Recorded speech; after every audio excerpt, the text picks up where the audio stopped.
I know what's the best for others.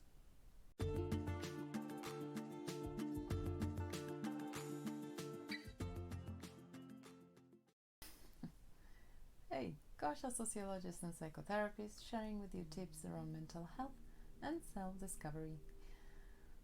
Maybe you face that type of situation that somebody's telling you what to do, what you should think, what your opinion should look like, what your future should look like, who should be your friends, how your project should be, and stuff like that. I wonder, what is your initial reaction when you hear it? Maybe you're a person that likes to be told what to do, or maybe you appreciate guidance, and I think it's very good to be open to the other people's opinion and suggestions, because often we don't see everything. We are in our own world, and we don't see ourselves from the outside in, from the perspective other than ours. Some people more self-aware are able to get out a little bit of their own shoes and look around, but often we don't see at least as much as others can see in us. So it's great always to be stay open and hear other people's opinions and perspectives. However, if you are that person that gives advice, it's also good to stay in awareness that you might see different things that the person you are giving advice to. So it's great if you can really share what you are to say, but also with the attitude again of humbleness. Maybe you also don't see everything that is to see.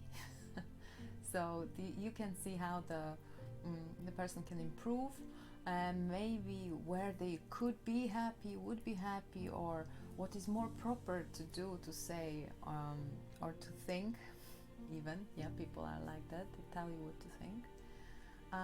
But maybe also you are not quite in the person's shoes. Maybe you don't know their aspirations, you don't know their work done so far, maybe you don't know the whole scope of the strategy for their life, for their project, for who they are. So your perspective might be great for here and now, because this is from where you're coming from. I see you, I tell you what you could improve in that part that I see right now.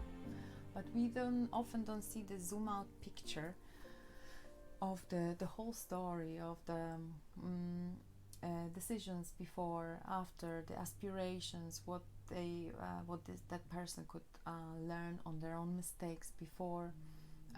So your advice can be a very good, like a small jigsaw puzzle into their whole plan or development journey, but it is still the one jigsaw puzzle. So if the person you're giving advice to is not willing to take it, also stay open.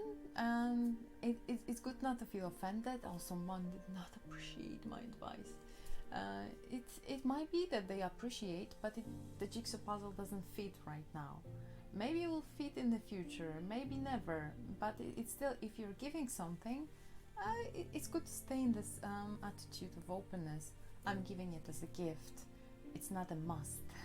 Take it or else, because it's also I have the impression that often we are sharing things also to validate ourselves, to just show that I'm just giving you advice, therefore I know, and you should see that I know, and it makes me feel better that you know that I know. You follow? And so it's not everything is about us, it's not everything is about our ego and how we can boost it. It's also, I'm saying it for myself, I also give sometimes this type of advices, and I said, and then later on I was like, gosh, it's not about you. So it's what I'm getting at. It's in that type of statements, I think I know better for you. It's again, this two perspective scenario that should be taken ownership of. So it's my responsibility as a advice giver And my responsibility is also mine as the advice receiver. None of them is better or worse, or none of them is imposer or victim. We all have our rights and, and our power on the both sides. You know, if you are an advice giver, give it with openness, as with the gift that you won't have a regret giving. It's not like, oh, if you don't take it, I will take it back, because then it's not advice, then it's like directive, you know. And if you are an advice receiver, receive it with a goodwill. Not it's good. Try not to feel like I'm being forced to see something I don't want to see. But it's good to stay open. Yeah, a person that is not me wants to share how me looks like from their perspective. It can be actually very useful. But also, you can have it, you can take it or leave it now, or you can store it somewhere, you know, in your closet, and then when it's really time for using this advice, I can bring it up and make the best of it. And in that way, both sides can stay happy in a way, feeling valued, feeling stable, staying in their power, and empowered to make all the choices. Because the rule of assertiveness, it is that you can stay assertive, taking or leaving whatever is there around you, but also you're giving that type of the same right to the person that is in front of you. They also can do what they want, as long as they don't impose or hurt you. So don't get offended for what they are doing as well. So stay empowered.